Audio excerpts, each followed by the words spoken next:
How to calm down and relax in football. We're going to keep this video pretty succinct, giving you a good amount of information you can take away and apply pretty quickly. Now, being able to relax and keep your calm in pressure situations in football is so critical, so crucial, because I'm sure you've seen many good players that buckle under pressure when they're under pressure in a game, or maybe it's a bigger game, or there's just something that's making them nervous. Maybe they've made a few mistakes, and being able to bounce back from this, remain calm in those pressure situations, is what's going to allow you to be a more consistent and just better player. Because trust me, even if you have great footballing ability, if you get nervous, it's going to be very hard to display that ability.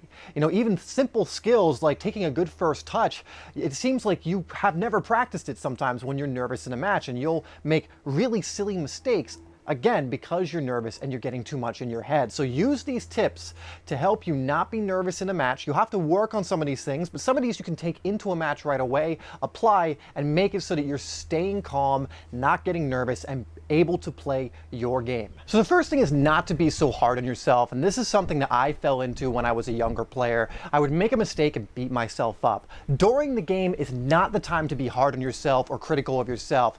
Analyze your mistakes after the match. The best pros, the best players, they might get frustrated for a few moments, then they shrug it off and get back into the game. And this is one of the most critical things that is going to help you remain calm, because players start to get nervous because they're putting all of that pressure on themselves to never make a mistake. Well, guess what? Every single player makes mistakes. In even matches where you think a player has had a perfect match, chances are they've made at least one or two mistakes. And so don't worry if you're making mistakes. Getting over that mistake and getting back into the game is how you prevent yourself from making more mistakes. If you harp on about that mistake in the game, if you continually play it in your head while you're playing, that is just going to allow for more mistakes. Hit the like button if it actually is helpful, what I just said, to really make sure you're not beating yourself up. Make sure you hit that like button if that's helpful. And number two is to really just take a deep breath and hook yourself back into the moment. You see, if you're focused on the match and you're in flow, you're hooked into the moment, you can't think about all of this different stuff. You know, in a match, you don't really want to be up in your head all that much. Now, sometimes you might think, what am I going to do next? What am I going to do here? But a lot of the time you want to be operating on instinct. And so when you're out of your head, when you're in your instincts and you're in flow, it's going to be impossible for you to be nervous. Trust me, you will never be nervous when you're following your instincts. You will never be nervous when you hook into the moment, because your nervousness, guess what? They come from your thoughts. It is only from your thoughts that make you nervous. And even if someone says something, and there's a lot of people in the stadium, it is your thoughts about it. Let's say there's a lot of people watching your match, or there's people, you know, jeering from the crowd. If you just completely ignore it and focus in on the moment, you won't get nervous and you will keep your calm. And so if you see yourself or feel yourself kind of getting warped and caught up in everything, just take a deep breath, get back in the moment, and continue on with the game. Next one is a more physical component of the game, but be aware of what's around you. One of the situations I see a lot of players getting nervous in, and this is something I used to get nervous in a lot too, is when I'm receiving the ball and I have no idea what's around me. And this can just be fixed by working on this area of your game.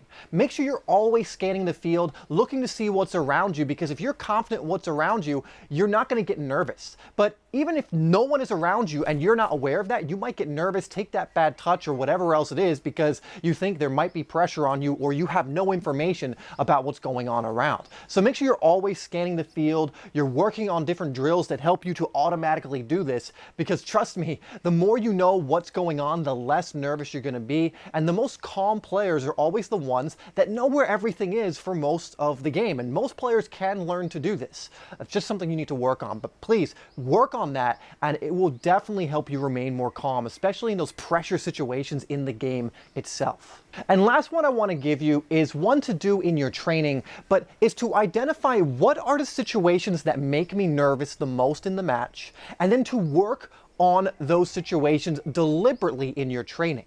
For example, if one-on-ones make you nervous, but you're in a position that calls for you to actually be able to beat people one-on-one, I want you to work on that heavily. Because if you work on something, a skill, over and over again, and you get really good at it, it will improve your confidence in that area.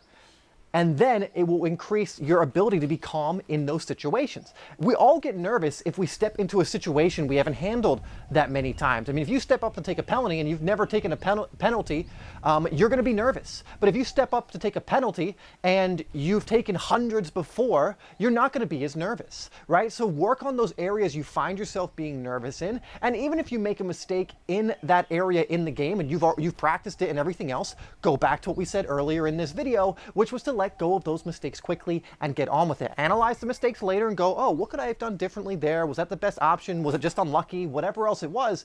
And then you can look at that after the game again, but in the game, just focus on hooking back into it, getting your focus back, because that's what's ultimately going to help you remain calm. But work on those things you find yourself getting nervous about. Identify what those things are and add more of that into your training. And I promise you, the more you do that, the less nervous you will be. All right, that has been how to relax and calm down in football. We made this pretty succinct, pretty quick, to give you some stuff you can immediately take into your training, into your matches, to help you with nervousness and remain calm on the pitch. Guys, this is such an important skill. It's not often talked about, but being able to stay calm is so crucial, because again, I don't care how good you are. If you're nervous on the pitch, you could be one of the best players in the world. You'll start making silly little mistakes that you wouldn't normally make. And so learning how to be confident, learning how to remove those nerves and replace them with calmness is so important. So make sure you're working on this stuff. Again, please leave a like if this has been helpful to you. That only helps the channel to grow. Let me know your comments down below, and I will see you in the next video.